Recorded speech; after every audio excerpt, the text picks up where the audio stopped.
the end of days. Justice shall fall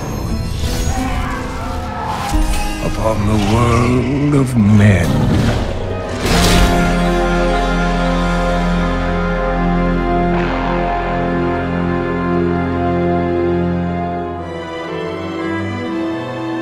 Since the dawn of time, a perpetual war called the Eternal Conflict has raged between the hosts of the high heavens and the legions of the burning hells. Amid this battle, a group of rebellious angels and demons sought refuge. And so, they created the mortal realm of Sanctuary, using a monolithic crystal known as the World Stone. Hidden from the eyes of the heavens and the hells, Sanctuary became an oasis of peace, but its serenity did not last. In time, evil crept into the world and began a relentless crusade to twist the souls of mankind to its dark will. Players were invited to take on the role of a lone hero and explore Tristram, a town under siege by Diablo, the Lord of Terror, and his hordes of foul demons. With the help of the wise Horadric scholar Deckard Cain and other memorable characters such as Wirrft and Ogden, players ventured into the haunted tombs, catacombs, and caverns sprawling beneath the town, and faced nightmarish foes like the Butcher, the Skeleton King, and eventually the Lord of Terror himself.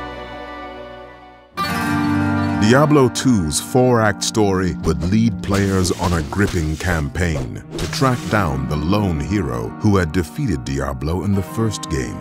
In the wake of his victory, this mortal champion had sought to imprison the Lord of Terror within himself. While his intentions were noble, the hero fell to the Lord of Terror's corruptive influence. Known afterward as the Dark Wanderer, he set out to find two of the Burning Hell's other demon lords, Baal, the Lord of Destruction, and Mephisto, the Lord of Hatred.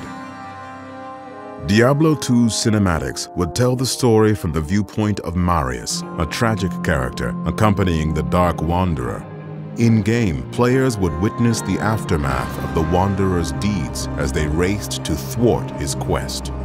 The adventure would also introduce players to characters both old and new, including the familiar scholar Deckard Cain and the noble Tyrael, the Archangel of Justice. Diablo 2's expansion set, Lord of Destruction, continued the harrowing story of Sanctuary's heroes. After defeating Mephisto and Diablo, players pursued Baal and his demonic forces to the legendary Mount Arreat. There, the Demon Lord was narrowly defeated, but not before he had corrupted the World Stone, the immense crystal that had been used to create Sanctuary itself. Seeing no other recourse, the great Archangel Tyrael hurled his enchanted rune blade into the crystal, igniting a catastrophic explosion. It has begun. In Diablo 3, Deckard Cain appears once again, along with a new character, his adopted daughter, Leah. The story takes place 2 decades after the World Stone's destruction, when a fiery comet appears in the skies, careening toward Tristram's dilapidated cathedral. Drawn by this foreboding omen, players venture out to investigate the comet and discover its true meaning.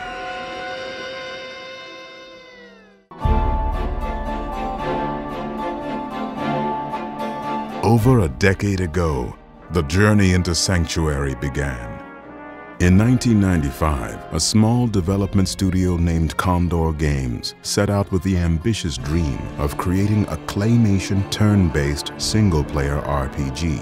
Its working title was Diablo.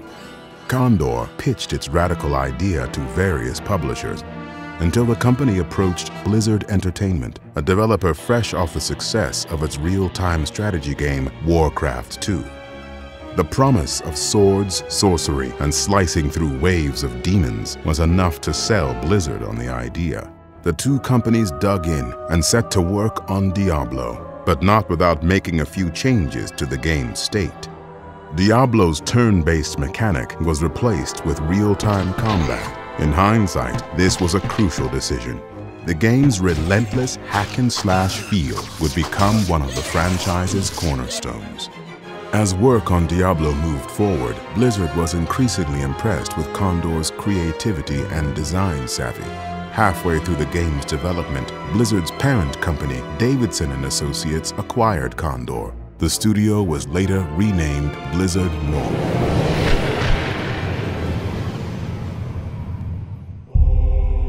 Diablo missed its intended holiday release date and hit store shelves on December 31st, 1996. But this setback did not diminish the game's success. Diablo's simple but fun gameplay captivated gamers. Over the next year, it sold more than 750,000 units and won GameSpot's Game of the Year award. Much of Diablo's success was thanks to the game's replayability. Dungeons, items, and monsters were randomly generated, meaning that no two playthroughs of the game would ever be the same. Hello, my friend. Stay a while and listen.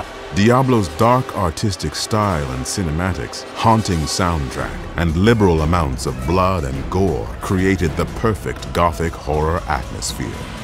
Diablo was also the first game to be released with Battle.net, Blizzard's free online gaming service. Battle.net would become a pillar of Diablo's success, as well as that of Blizzard's future games. In the year following Diablo's release, the number of Battle.net users surpassed 700,000, with 13 million games played. Fresh meat. Already, gamers were anticipating a Diablo sequel. So too were Blizzard North's developers, but crafting a sequel would be a task exponentially more difficult. The time that was poured into Diablo 2 soon eclipsed the long hours that Blizzard had spent creating the first game. After 3 years, Diablo 2 was released worldwide on June 29, 2000. Diablo 2 introduced many new features to the franchise, such as branching skill trees, crafting, and even the legendary cow legend.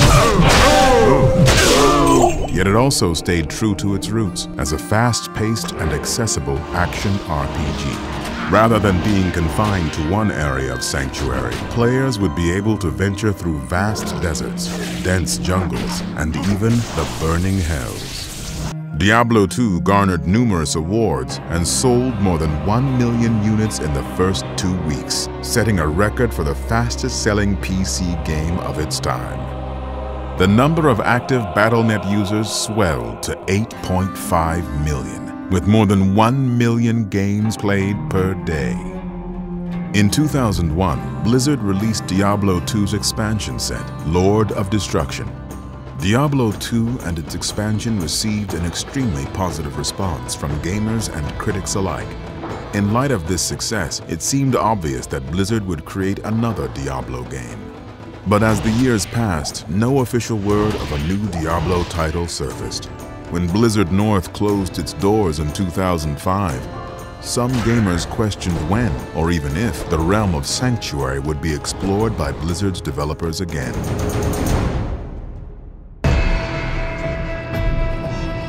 In truth, development on Diablo 3 had begun in 2000, although this early version of the game was altered drastically over time.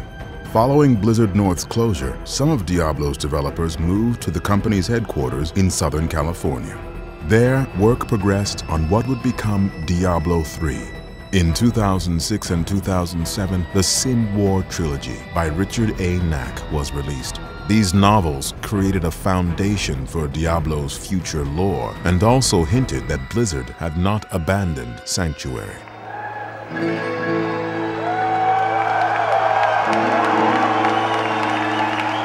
The truth was finally revealed on opening day of Blizzard's 2008 Worldwide Invitational in France.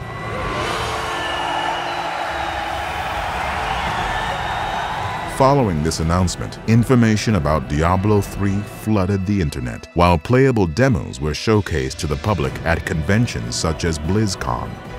Like its predecessor, Diablo 3 features 5 distinct classes. New mechanics include health globes to enhance the pace of combat, a more refined PvP system complete with competitive play environments, and new skill trees and crafting systems that allow gamers to customize their characters in exciting ways. What am I missing, Uncle? What am I supposed to see?